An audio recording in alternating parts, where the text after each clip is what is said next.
이제 하나님의 말씀은 요나서에서 보도록 하겠습니다. 요나서 강해 계속되겠습니다.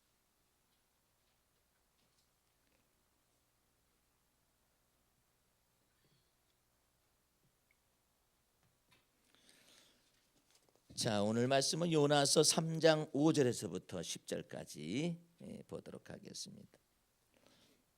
니느웨 백성이 하나님을 믿고 금식을 선포하고 물은 대수하고 굵은 배를 입은지라 그 소문이 니느웨 왕에게 들림에 왕이 보좌에서 일어나 조복을 벗고 굵은 배를 입고 재에 앉으니라. 왕이 그 대신으로 더불어 조서를 내려 니느웨에 선포하여 가로되 사람이나 짐승이나 소떼나 양떼나 아무것도 입에 대지 말지니 곧 먹지도 말 것이요 물도 마시지 말 것이며 사람이든지 짐승이든지 다 굵은 배를 입을 것이요 힘써 여호와께 부르짖을 것이며 각기 악한 길과 손으로 행한 강포에서 떠날 것이라. 하나님이 혹시 뜻을 돌이키시고 그 진노를 그치사 우리로 멸망치 않게 하시리라. 그렇지 않을 줄은 누가 알겠느냐 한지라.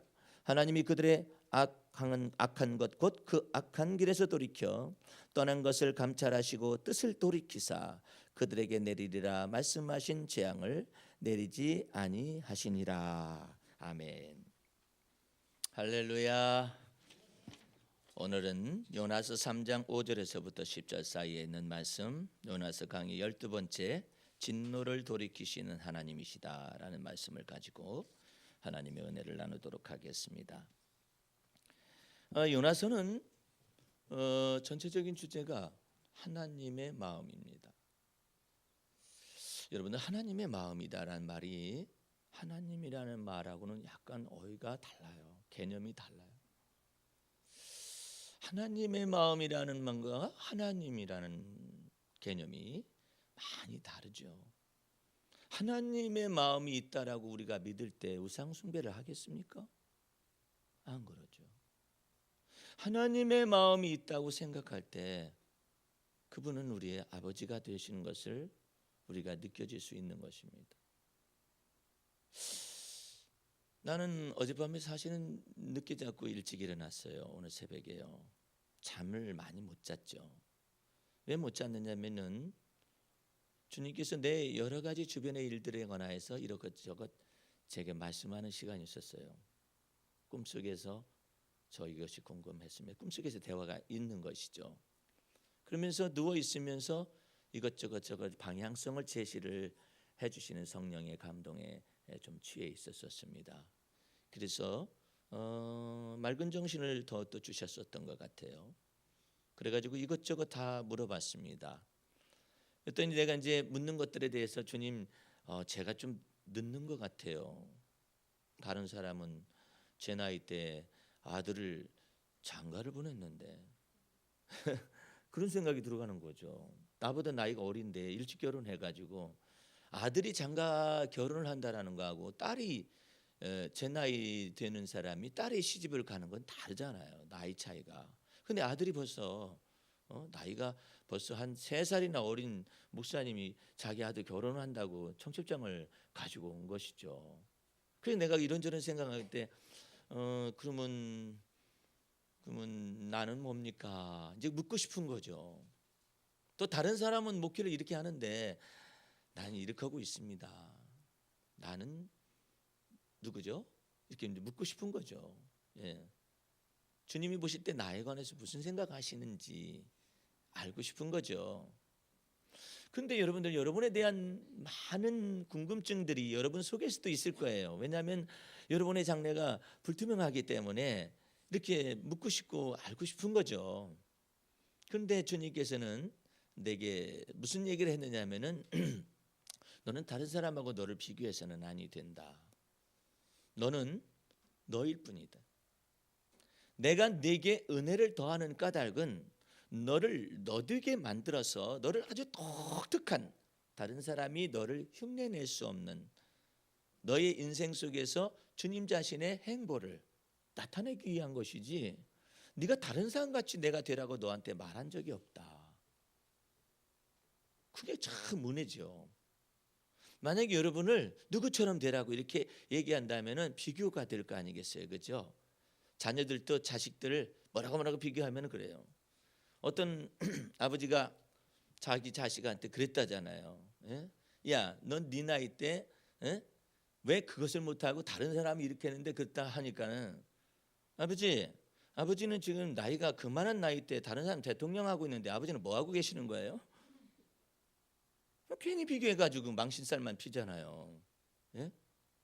그러니까 성령을 우리에게 부어주시고 예수 그리스도 안에 있는 하나님의 은혜를 우리에게 부어주시고 성령을 갖다가 우리 속에 내주하시는 까닭은 뭐냐면 여러분 속에 있는 독특한 여러분 자신이 개성이라고 생각하시는 이 여러분 자신의 이 모든 걸 전체를 온전케 하시기 위하여 성령께서 들어오신 것이죠.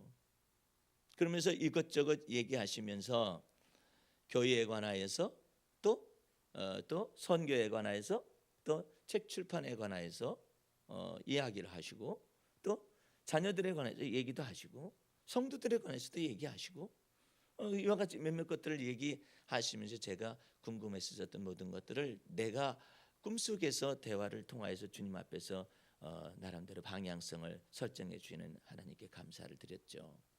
그러면서 그 가운데서 아주 특별한 것이 있었어요. 그게 무슨 말이냐면은 너는 많은 사람들이 신학자들이나 성경교사들이 말씀 사역자들이 하나님을 가르친다. 신학적인 하나님, 성경적인 하나님. 근데 왜 하나님의 마음을 가르치지 않느냐? 예? 이게 문제라요. 여러분들 하나님의 마음이 우리가 알기 시작하면 이거 한번 생각을 해보라는 거예요. 나한테 이 생각을 다 이게 열어주시는 거죠. 자, 생각해 보세요. 자, 하나님의 마음에서 우리는 그리스도의 마음으로 옵니다. 그렇죠? 왜? 하나님의 모든 마음을 그리스도께서 다 가지시고 우리에게 계시하셨어요. 그리스도의 마음을 통하여 우리는 하나님의 마음을 알게 되죠. 근데 여러분들 거기서 끝나는 게 아닙니다. 예? 거기서 또 끝나서는 아니 됩니다. 그럼 뭐가 와야 하느냐? 자, 하나님의 마음이에요. 그러니까 하나님의 마음이 그리스도 예수 안에서 그리스도의 마음으로 전달됐어요. 거기서 우리가 끝나면 안 된다는 거예요. 그 그리스도의 마음이 사도 바울 속에서 놀랍도록 새로운 언어로서 탄생을 합니다. 그게 뭐냐면 내가 그리스도의 심장을 가졌노라. 네? 거기까지 와야 한다라는 거죠.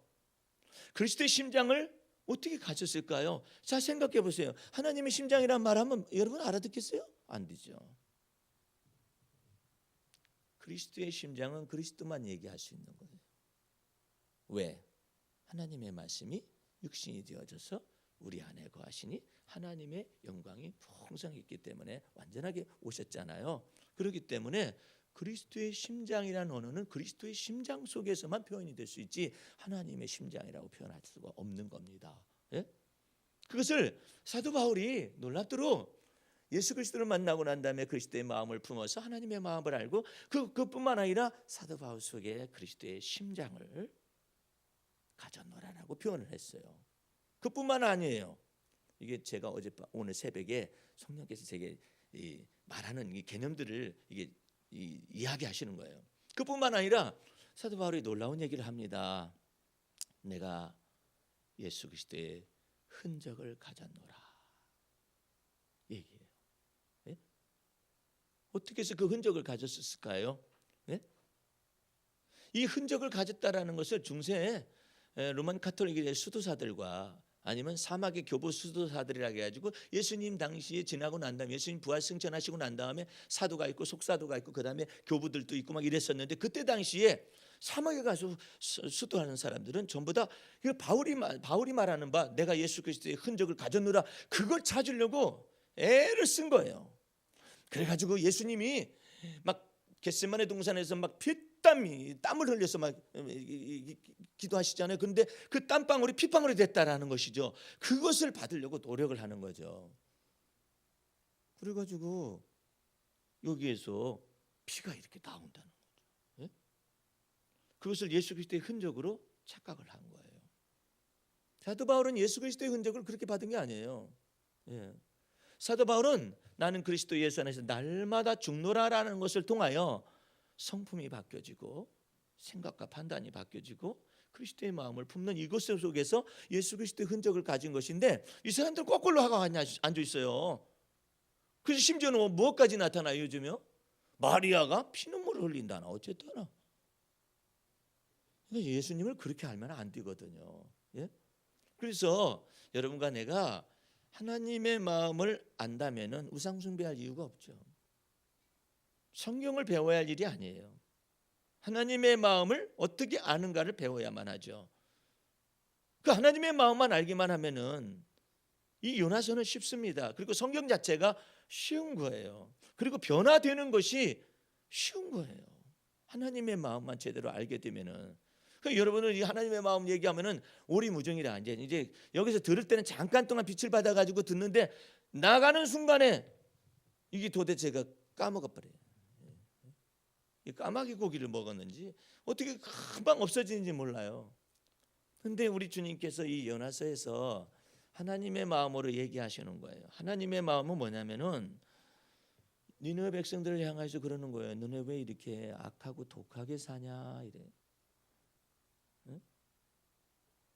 너네 왜 이렇게 사니? 하나님의 마음이에요. 그래서 너희들이 악하고 독하게 살면은 너희가 멸망할 수밖에 없단다라는 하나님의 마음을 좀 전달하라고 요나를 부른 거예요. 요나를 불렀었더니 요나가 듣자마자 확 삐져버려. 요나가 도대체가 요나는 선지자이니까 하나님의 마음을 알아야 하잖아요. 근데 요나는 지속에서 좁아져가지고 좁아진 속에서 하나님을 이해하고 하나님의 말씀을 오해를 하나님에 관한 오해가 있고 그다음 하나님의 말씀에 관한 오해가 있는 거예요. 여러분들 지금 여러분이 예수 그리스도를 믿어서 왜 믿는가? 왜 하나님을 경외하는가? 예? 그런 부분들이 전체가 다 주님과 더불어서 정말 여러분이 마음을 주님 앞에 드리는 걸 자꾸 연습을 하셔야만 해요. 주님 제 마음이 이렇습니다. 그래서 제 마음이 슬픕니다. 주님 제 마음이요 이렇거든요. 그래서 제가 서럽습니다. 주님 제 마음이요 오늘따라 복잡합니다. 그래서 제가 정신이 왔다 갔다 해요. 주님의 성령께서 내게 부어주셔서 나의 이 정신을 새롭게 해달라고 부탁할 수 있어요. 주님 제가 요즘 정신이 좀 약합니다. 나이가 들다 보니까 건망증도 생기고 중년이 되다 보니까 이런저런 여러 가지 삐걱거리는 것들이 몸들에도 나타나고 정서 속에서도 나타나고 정신 속에서도 나타나고 판단 속에서도 나타나고 어떨 때는 이랬다 저랬다 이게 지 기분이 왔다 갔다 저랬다. 제가 요즘 이렇습니다. 그것을 얘기할 수 있어야 하거든요. 주님 앞에. 하나님이 만약에 교조적인 하나님이라면은 그걸 얘기할 수 없어요. 엄하시기 때문에. 근데 하나님은 하나님의 마음을 알라고 말씀하시거든요. 그러니까 하나님의 마음을 가지고 여러분과 나를 향하여 대하기 때문에 여러분은 솔직하게 하나님 앞에 이야기를 하면서 거기 그것만 끝나면 안 돼요. 그것만 끝나면 하나님을 기쁘시게 해드릴 수가 없어요. 주님 제가 지금 기분이 너무나도 많이 요동하는 지경에 있거든요. 그렇지만 여호와 하나님은 저의 반석이십니다. 여호와 하나님은 저의 피난처가 되어 주시잖아요. 그러니까 주님 저를 도와주실 수가 있습니다. 주님은 그래서 그걸 얘기를 해야 해요. 예? 주님은 나의 구원이시요, 주님은 나의 도움이시요. 그렇게 하시기에 어떤 분을 오게 하셨어요? 보혜사 성령님을 우리 마음속에 부어 주셨어요. 그래서 성령을 충만하게 하는 까닭이 뭐예요? 우리 정신을 새롭게 하는 거예요. 그러면 여러분들은 이런 생각을 한다고. 아 나는 언제나 정신이 새로워요. 여러분들 그거 장담 못해요. 예? 어느 때 흐를지 몰라요. 어느 때 더듬을지 몰라요. 어느 때 건망증 생길지 몰라요. 완벽한 사람이 없어요. 그래서 성령을 우리 속에 내주하게 하셔서 언제나 성령 충만함을 받아서 무엇을? 내 연약함을 아시는 주 주님께 내 연약함을 말씀을 드리고 주님의 완전한 것으로 내게 채워달라고 부탁할 수가 있는 거예요. 주님이 여러분과 내 속에서 말씀하십니다. 중년 여성이건 노년이건 젊은이건 말씀하십니다. 네가 약할 때 내가 네 안에서 강하니라. 그거 위해서 성령님이 오신 거예요. 근데 여러분이 자신만만하게 밥을 할 수 있을 것 같아요? 하나님께서 평상시에는 내버려둬요. 그러다가 딱 걸리게 해요. 어라? 내가 밥은 잘했는데 왜 밥이 떡이 됐다냐 이거? 어? 그런 것을 통해 주님께서 가르치셔요. 네가 나를 떠나서 아무것도 스스로 할 수 없느니라.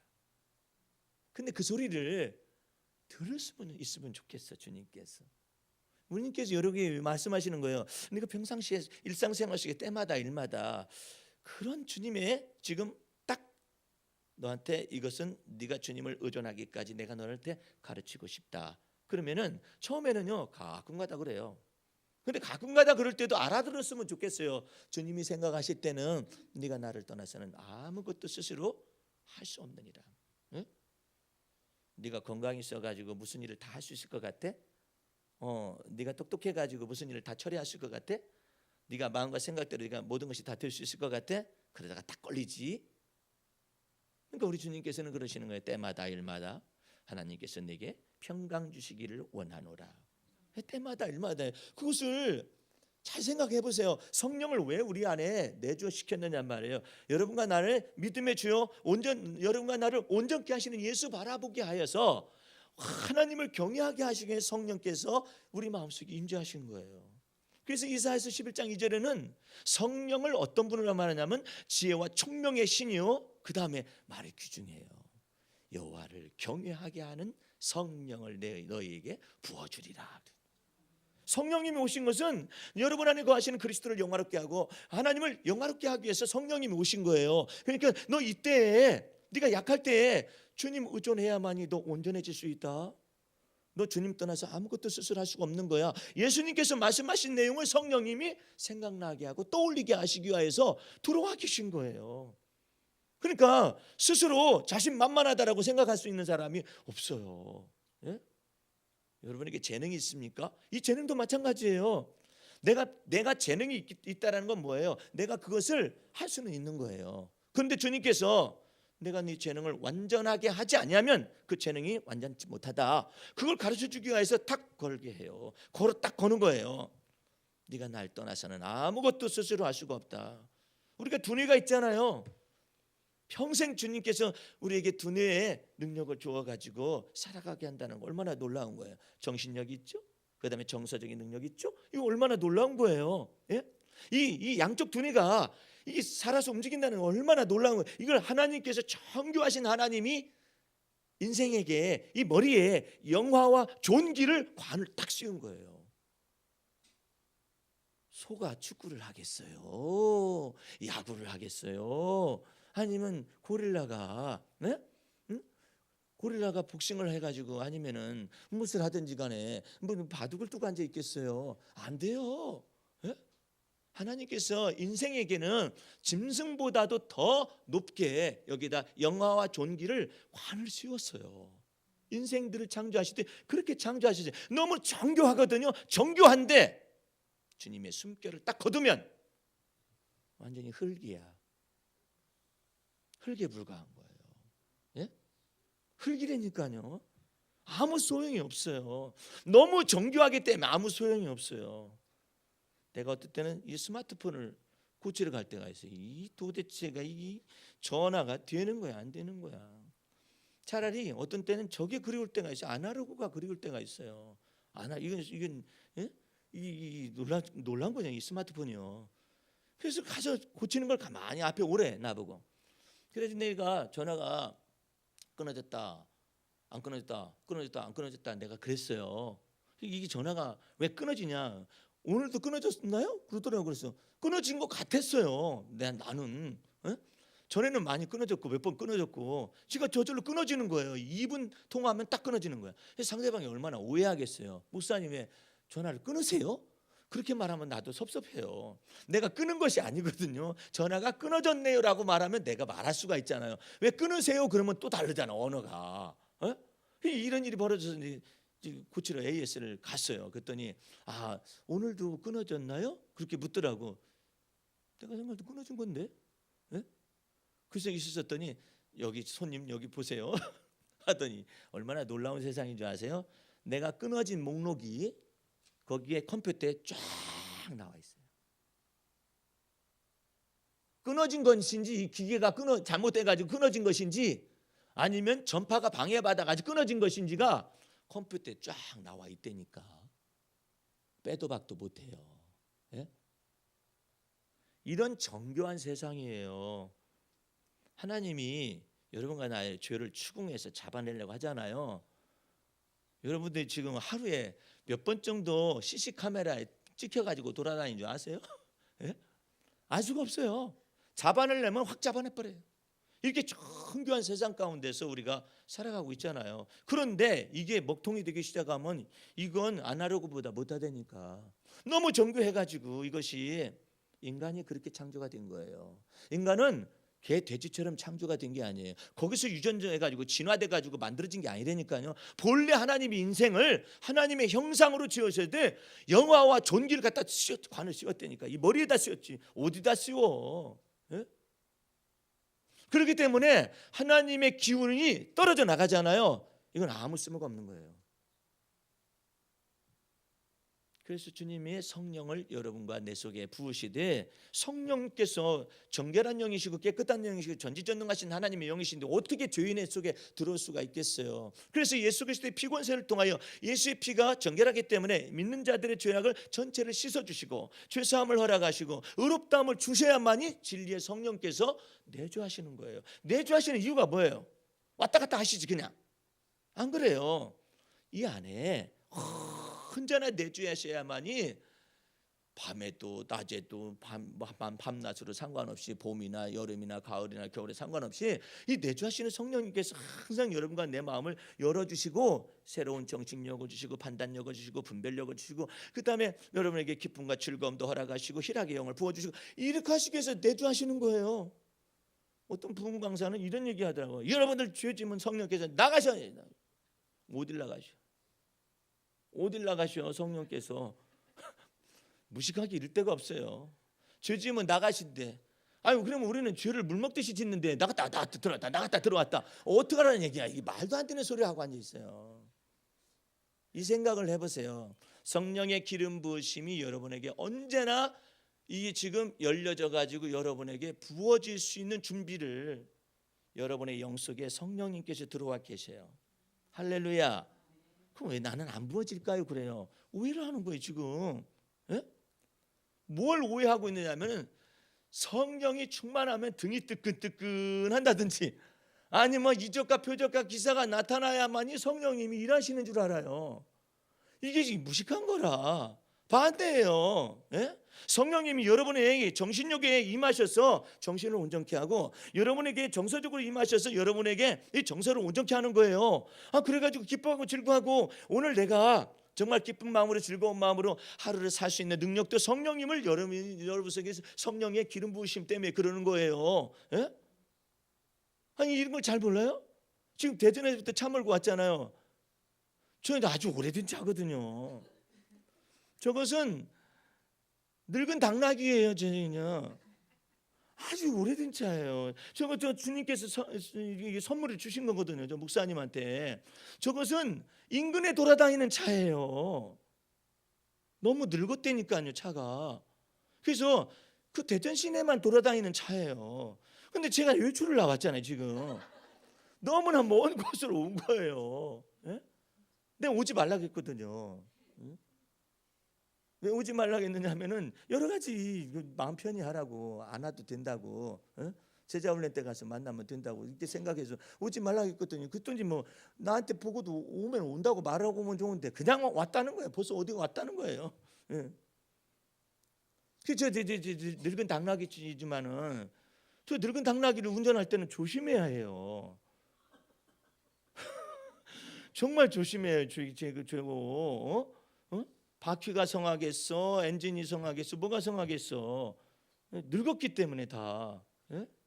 내 차가요 2013년도 4년 몇 년 됐어요. 몇 년 됐는데 저거 늙어가지고 20한 4, 5만 킬로가 되거든요. 그게 늙었단 말이에요. 저것이요 차가.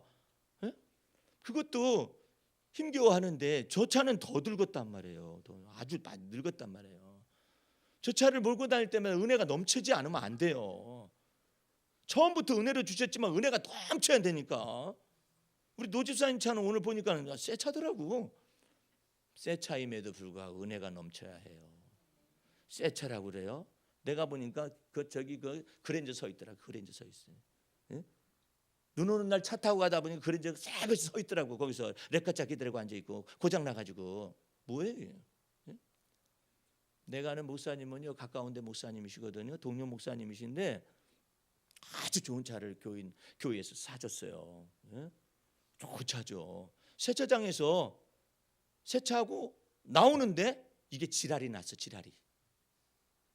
욕을 하는 게 아니라 차가 지랄이 났다고. 차가 어떻게 났냐면 이게 갑자기 엔진이 과부하가 지가 혼자 막 걸리는 거예요. 그래가지고 이게 브레이크가 말을 안 들어요. 기어가 들어가질 않아요. 브레이크라도 들면 꽉 밟고서 그냥 어디다 박든지 그럴 거 아니에요. 갑자기 이게 아무것도 전자제어 시스템이 너무나 정교한 것이 고장이 난 거예요. 고장이 나가지고 막 달리기 시작한 거예요. 그러니까 어디다 갖다 이것을 쳐박아야 하잖아요. 그러면 이게 순간적으로 머리가 돌아가야 하잖아요. 이게 막 미친 듯이 막 지가 혼자 막 돌아다니는 것이죠. 그래가지고 어느 집을 막 받아가지고 다행히 사람은 치지 않았어요. 목사님이 6개월 동안을 설교하지 못하고 병원에 있었어요. 새 차? 하나님이 은혜를 베풀지 않으면은요, 낡은 차건 새 차건 상관이 없어요. 하나님이 은혜를 베푸셔야만 해요. 사람들은 결혼하면 무조건 애가 생기는 줄 알아요. 천만의 말씀이야. 하나님께서 모든 법칙 속에다가 일단은 다 주셔요. 뭐 번성하고 뭐 땅에 충만하라 이런 것 때문에 다 주세요. 일반적인 거예요. 그러나 하나님께서 특별한 것을 나타내실 때는 딱 걸어요. 아무리 노력해봐 되나 애가 생기나. 하나님이 산신령이 산신이라는 게 우리나라에 산신이라는 게 있잖아요. 아니 어떤 권사님은 자기 딸이 임신했다고 하니까는 뭐냐면 산신령이 도와주셨대. 삼신할매가 도와주셨대. 말이나 될 일이야 그게? 이 생각이 새로워지지 않은 거예요 지금. 왜 산신할매가 도와줘? 예? 산신할매가 뭔지 아세요? 해산하는 신이 따로 있다라는 거. 그게 할매가 해산한 산신이라는 거야. 삼신이 아니라 산신. 해산할 때 산신이 따로 있다라는 거예요. 그걸 믿고 있는 거죠. 네? 그 하나님의 은혜로서 다윗은 주께서 모친 속에서 나를 잉태케 하셨고 모친에게서 나올 때도 주님께서 내게 힘을 주셨고 능력을 주셨다고 표현을 하고 있는데 무슨 산신할매가 그냥 자식을 갖다가 해산하게 만들었다고 잉태하게 만들었다고 이렇게 믿고 있는 사람들이 예수 믿는 사람 가운데 이게 정신이 왔다 갔다 해가지고 있다니까요. 그래서 하나님께서 하나님의 마음을 알게 하기 위해서 이러는 거예요. 넌 왜 이렇게 사니? 요나에게도 그런 거야. 너 왜 그런 생각을 가지고 삐뚤어져 있어? 넌 나를 오해하고 있는 거야. 네 생각을 바꿔라. 네 마음을 바꿔. 아니 주님 왜 이러시는 것입니까? 그냥 멸망하게 내버려 두시죠. 도망가 버려. 하나님이 내 말 안 들으시네. 가만히 생각하니까. 왜 하나님이 왜 자기 말을 들어야 해? 요나 말을 왜 들어야 해? 요나 먹고 가서 외치라면 외칠 것이지. 하나님이 어떻게 요즘 내 말씀을 안 드셔? 이래? 말도 안 되는 소리 하고 앉아 있잖아요. 주님께서 그러는 거예요. 넌 왜 그러니? 대풍을 일으키고 그 다음에 바다에다 던져짐을 방하고 물고기 뱃속에서 3일 동안 있어가지고 그래도 좀 변할까 해가지고 이제 보냈잖아요. 보내니까는 이제 요나가 니느웨에 가니라 그렇게 됐잖아요. 3일 길을 갔다가 하루 길만 잊혔는데도 다 회개를 하잖아요. 어떻게 회개했어요? 하나님의 마음에 쏙 들었어요. 니느웨 사람들이. 오늘 그 말씀을 다시 한번 보시기 바랍니다. 5절 말씀. 니느웨 백성이 하나님을 믿고 금식을 선포하고 물은 대수하고 굵은 배를 입으니라 이랬잖아요. 여러분들은 이 성경을 잘 읽어야 해요. 자 보세요. 어떻게 읽어야 맞느냐면 5절 말씀. 니느웨 백성이 하나님을 믿고 금식을 선포하고 두 번째로 어떻게 또 읽어야 하냐면 니느웨 백성이 하나님을 믿고 물은 대수하고 굵은 배를 입으니라 이렇게 돼야 한단 말이에요. 주님을 믿은 거예요. 여러분들 주님을 믿는다라는 것은 완전히 이 아수르 사람들이 아수르의 신을 포기한다라는 뜻이에요. 자 결론적으로 따져보면은 니느웨 백성 니느웨 성읍에는 어떤 일이 있었어요 없었어요? 하나님의 행위가 있었어요 없었어요? 보여요 안 보여요? 안 보이죠. 멸망시킨다고 했더니 멸망 안 했잖아. 아무것도 안 보이잖아. 하나님을 믿지 아니하면은 조롱할 수밖에 없어요. 하나님은 멸망시키겠다라고 선포를 했는데 이들이 믿고서 하나님을 믿고 돌이켰잖아요. 돌이켜서 하나님이 뜻을 돌이키시고 그래가지고 내리려던 진노와 재앙을 내리지 않았잖아요. 결과적으로는 니느웨 성에 오면 아무 일이 없는 거야. 예를 들어서 그냥 유황불을 갖다 일부분에다가 니느웨 성의 한 구석에다가 떨어뜨려 가지고 너네들 회개하지 않으면 이게 다 불태워 없애버릴 거야. 이렇게 하면은 뭐 하나님의 행위가 나타나잖아요. 근데 여기는 아무런 행위가 안 나타나요. 하나님이요. 멸망시킨 자국이나 현장이 없잖아요. 예? 이런 것 속에서 믿음이라는 것이 얼마나 소중한지 몰라요. 자, 소돔과 고모라 성에 하나님이 천사를 보냈어요. 너희가 소돔이라는 것은 뭐냐면 동성연애를 의미했었어요. 남자와 남자 사이의 간음을 소돔이라고 그래요. 예. 그리고 그 소돔과 고모라 성에 있는 사람들이 이 아브라함의 조카 롯도 무슨 생각을 했느냐면요. 야, 내가 너희들한테 이렇게 아직도 결혼하지 않냐고 한 이 딸을 갖다 뭐 저기를 내주겠다 뭐 어쩌고 저쩌고 하면서 이게 지금 거간에 이 동성연애에 대한 놀라운 그 죄악들이 그 속에 있었어요. 있는데 하나님께서 멸망을 시키겠다고 말하니까 그 롯의 사위들이 있잖아요. 딸들이 둘이니까 그 사위들이 농담으로 여겼더라 그랬어요. 아니 하나님께서 유황불로서 여기를 다 멸망시키겠다고 말하는데 그 사람들은 그냥 하나님의 말씀과 이와 같은 경고를 농담으로 여겼다고 그랬거든요. 그랬는데 다행스럽게도 놀랍게도 하나님의 은혜이지만 롯은 거기에서 하나님의 그와 같은 경고를 듣고서 나오게 됐어요. 나올 때 뒤돌아보지 말라고 했잖아요. 뒤돌아보지 말고 하나님께서 원하시는 곳으로 가라고 그랬었잖아요. 근데 롯의 처는 뒤돌아보는 바로 인하여서 소금기둥이 돼서 죽었어요. 그러면 롯과 그 두 딸이 남았는데 사위들은 농담으로 여겼기 때문에 거기서 안 빠져나와요. 근데 롯과 그다음에 그 두 딸은 어쨌든 하나님의 명령에 그것을 갖다가 믿었어요. 믿고서 나오게 되거든요. 어떻게 믿음이 생겼느냐 이 말이에요. 그 죄악 구덩이 속에서 있으면서 말해요. 놀랍지 않아요? 자기들의 믿음이 아니었었어요. 이 롯의 삼촌인 이 아브라함이 하나님 앞에 그와 같은 일이 벌어지기 전에 하나님 의인이 50이 있어도 멸망시키겠습니까? 40이 있어도 멸망시키겠습니까? 35인이 뭐 30인이 20인이 10명이 있어도 멸망시키겠습니다 해가지고 롯을 위한 중보기도를 계속해서 아브라함이 하나님 앞에 했어요. 하나님께서 소돔과 고모라 성을 둘러 엎을 때 롯을 생각하사 그러니까 아브라함을 생각하사 롯을 그 구덩이에서 내어보냈다라는 말씀이 성경 속에 있는 거예요. 믿음 보시고 하나님께서 역사하시는 것이거든요. 여러분과 나도 하나님을 이 아수르에 있는 왕과 대신들이 믿었다. 이 말의 의미는 엄청난 걸 의미하는 거예요. 이들은 이후에 하나님만 섬겼어요. 예? 그 사람들이 잠깐 동안 니느웨 성을 멸망시키지 않았기 때문에 에라 모르겠다. 이제 또 우리의 아수르 신이라고 하는 전쟁의 신을 갖다가 내가 섬기겠다. 이런 게 아니라니까요. 이들의 시대 때에 하나님을 믿었다는 건 무슨 말이에요? 전쟁의 신이 뭔데요? 아수르라는 이름의 뜻이 전쟁의 신이라는 뜻이에요.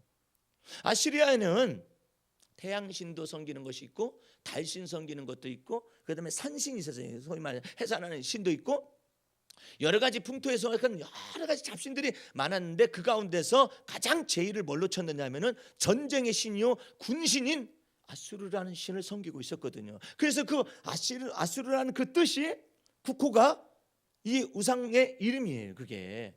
근데 이 아수르의 왕과 대신들이 백성들과 더불어서 하나님을 믿고 회개했다는 말은 무슨 말이냐면은 이후에 이들의 세대 속에서는 하나님만 믿는 거예요. 굉장히 소중한 거예요. 근데 예수 믿는 사람들이 하나님을 믿는 것에 관해서 미련해요.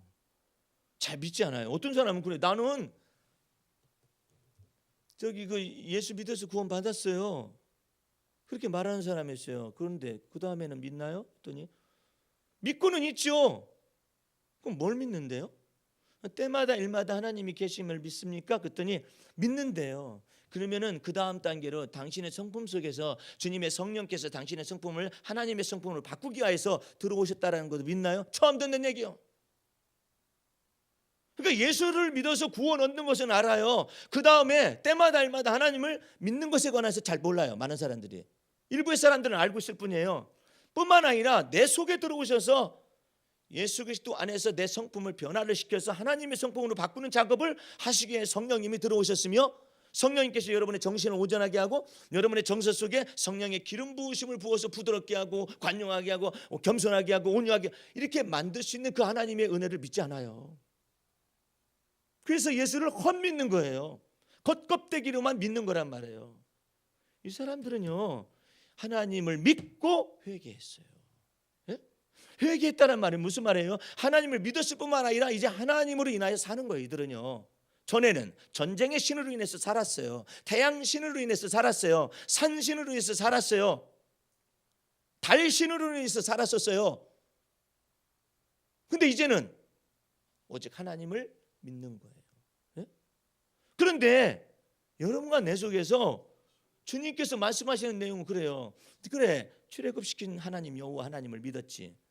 홍해바다를 건너게 하시는 하나님을 믿었지. 그런데 왜 물이 없을 때 하나님을 믿지 않느냐? 그런데 왜 먹을 양식이 없을 때 하나님을 믿지 않느냐? 그런데 왜 먹을 양식을 내려줘도 믿지 않느냐? 그런데 왜 물을 주어도 또 믿지 않느냐? 그런데 너희가 고기가 먹고 싶을 때도 왜 하나님을 믿지 않느냐? 하나님께서 이상하게 생각하는 거예요. 왜 믿지 않을까? 그런데 니느웨 백성들은 아수르의 신을 믿었었던 그 사람들이 하나님을 믿었어요. 그리고 회개에 합당한 열매를 다 맺었어요. 어디로부터? 왕으로부터 대신에 그 다음에 또 백성에 이르기까지. 처음에 백성으로 시작해가지고 왕에게서 나타났으면 왕이 하나님을 믿고 회개하기 시작을 했어요. 예? 그래서 조서를 내리는 것이죠. 대신들에게 이제 이후로 하나님만 믿어라. 그리고 회개에 합당한 일을 하라. 그래가지고 좋은 나라 전체가, 이 나라가요, 계산을 해보니까 뭐 정확한 건 아닙니다만은 아이들이 12만 명이 있었거든요. 좌우를 분별하지 못하는 아이가 12만 명이라면은 거의 인구가 30만 정도를 넘어서는 인구예요. 아주 큰 성읍인 거예요. 그러니까 3일 길을 가죠, 걸어서. 성남시만한 그와 같은 것일지 몰라요. 예? 성남시기 40~50만 명이라고 그러거든요. 그러니까 이렇게 큰 성읍인 거예요. 그때 당시에, 고대 때에. 그런 성읍인데 그런 성읍 속에서 하나님을 믿고 있어요. 예? 그게 완전 놀라운 것이죠. 그래서 하나님 앞에서 생각해 보세요. 무른 대수하고 굵은 베옷을 입으라겠잖아요. 여러분들 사극 보시면은 왕이 죽거나 왕비가 죽거나 그러면은 전부 다 베옷을 입죠. 얼마나 막 그 멋있다고 말하면 안 되잖아요. 예? 얼마나 전체 조복을 다 벗잖아요. 조복에는 뭐가 있어요? 관직이 다 있잖아요. 관직에 따라서 옷이 다른지 뭐 똑같이 뭐 트레이닝복을 입고 있는 건 아니잖아요. 예? 옛날에. 그러니까 이게 조복이 관직을 다 하는 것이 뭐 빨조, 노초 뭐 이렇게 이게 전부 다 있을 거 아니에요. 이 조복이 다 왕으로부터 다, 왕의 조복은 어느 누구도 흉내를 내서는 안 되죠. 황금색으로 다 입힐 거 아니에요. 근데 그 조복을 다 벗고 굵은 배를 왕으로부터 백성들, 대신들과 백성들에게 전체 30만 명이 넘는 사람이 전체를 입었을 뿐만 아니라 짐승들까지 전부 다 굵은 배를 입었어요.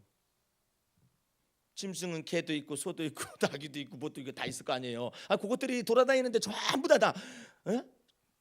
조복을 입는 것이 아니라 이 개들이, 아니면 소들이, 나귀들이, 모든 짐승들이 이 전부 다 굵은 배를 다 입었다라는 거 아니에요.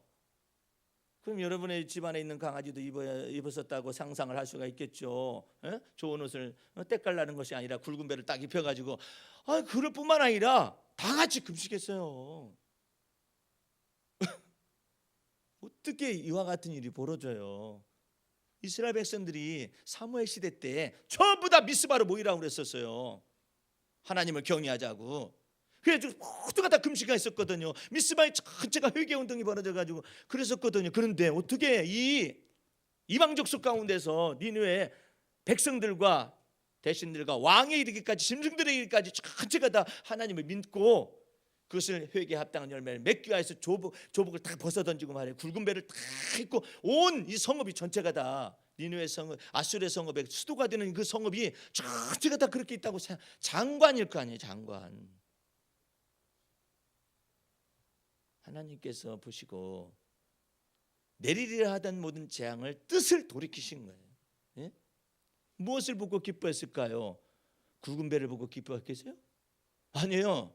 하나님을 믿었기 때문에 그런 행동이 나타났다는 거 아시죠? 예? 하나님을 믿었다라는 것 때문에 이제 여러분과 내 속에서 이제 과제가 생겨요.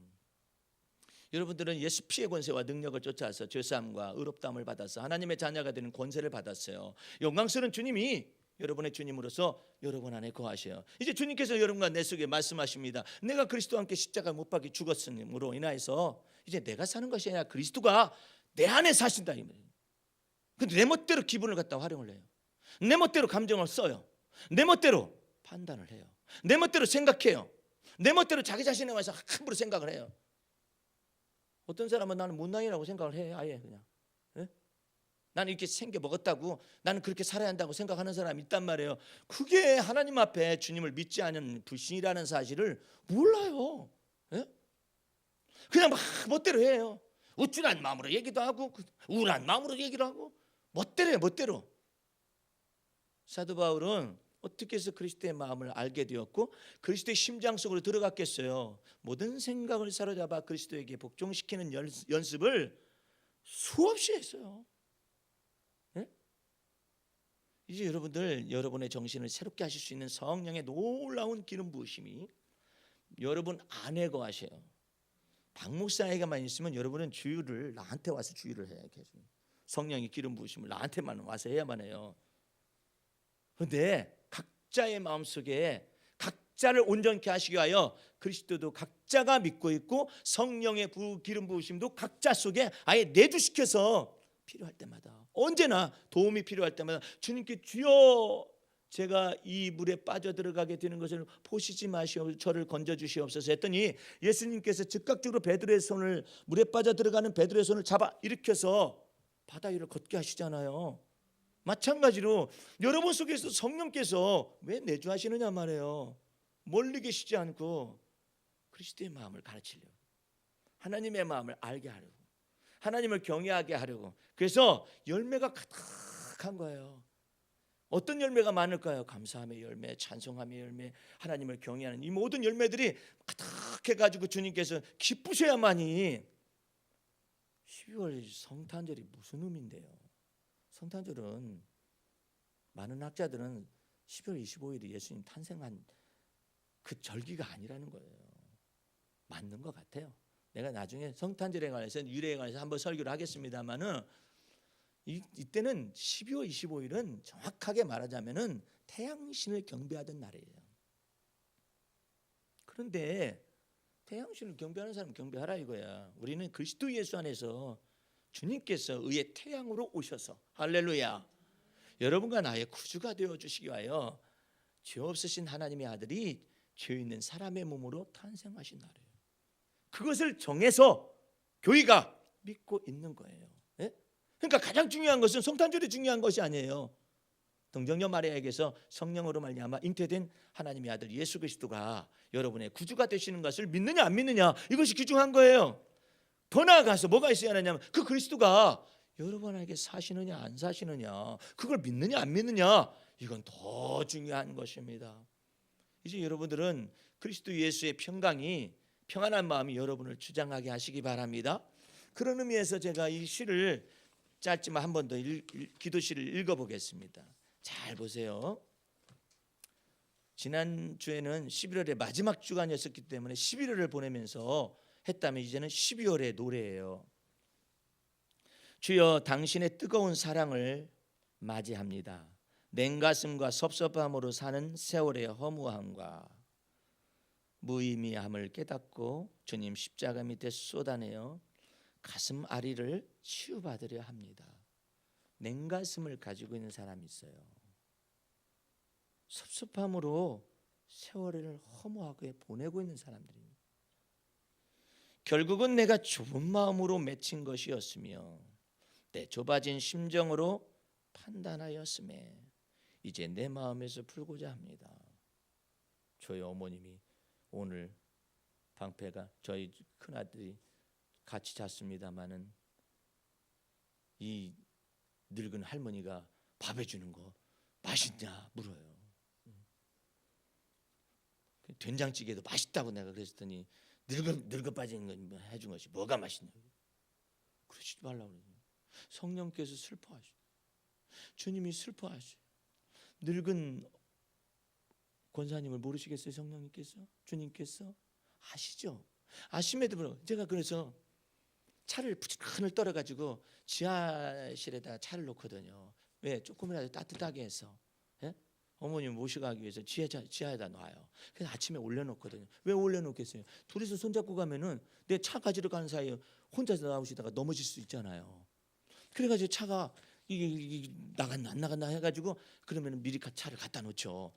차가 나갔어요. 다행히 정말 나갔어요. 하나님의 은혜 나갔어요. 어머님이 멀리 걷지 않는 곳에 차가 나가야잖아요. 예? 내려오면서 그랬어요. 제가 손을 잡지 않은 우리 어머님이 내게 한 말이 있어요. 내가 나 많이 늙었지?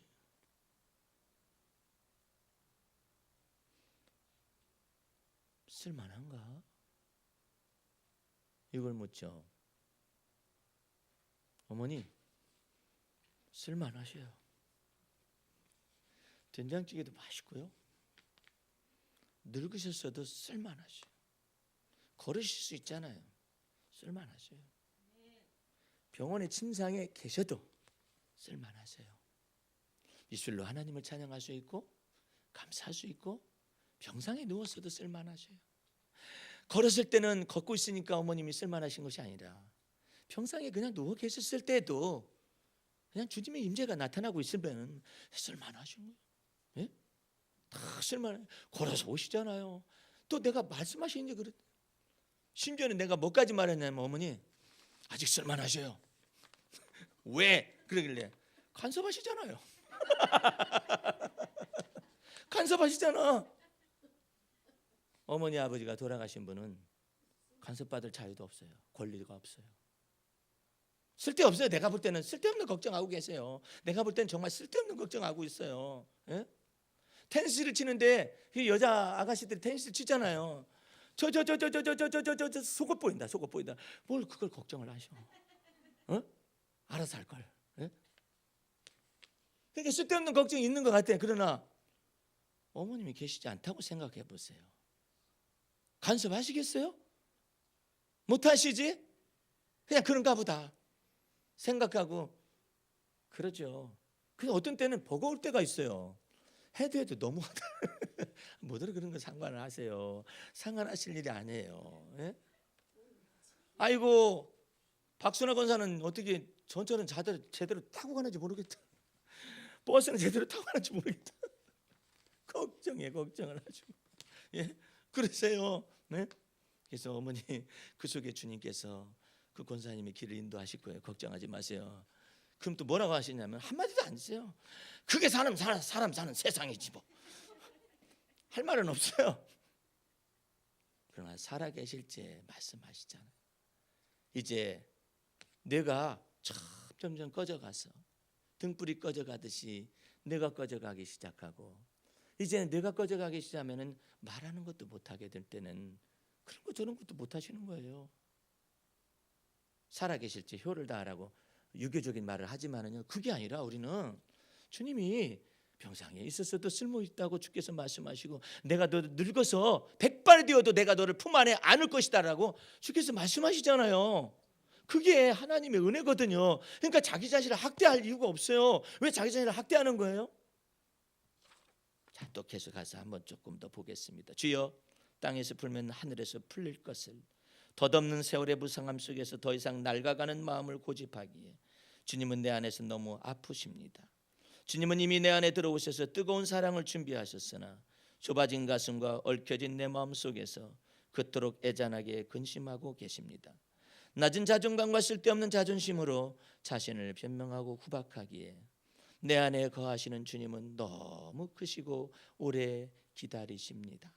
주여, 경솔히 주님께 대하여 내 판단의 칼날을 휘둘렀음을 회개합니다. 섣불리 타인에 대하여 내 판단으로 가벼운 입술로 휘둘렀음을 회개합니다. 함부로 내 자신을 판단하여 자격지심을 만들었음을 회개합니다. 주님께로 내 마음을 돌이키고 주님의 판단 앞에 나를 복종시키며 성령의 지혜로 내 두뇌를 채우는 것이 참 자유이며 참 행복인 것을, 이제서야 마음의 고통을 풀고 주의 안식으로 들어가며 주의 평안으로 들어갑니다. 주의 쉽고 가벼운 멍에로 내 마음의 무거움을 편히 하며 주의 심 속에서 내 지친 영혼을 눕힙니다. 주의 놀라우신 은혜가 권능 있는 한 주간의 삶으로 이어지기를 주의 이름으로 축원합니다. 기도하겠습니다. 우리 하나님 아버지,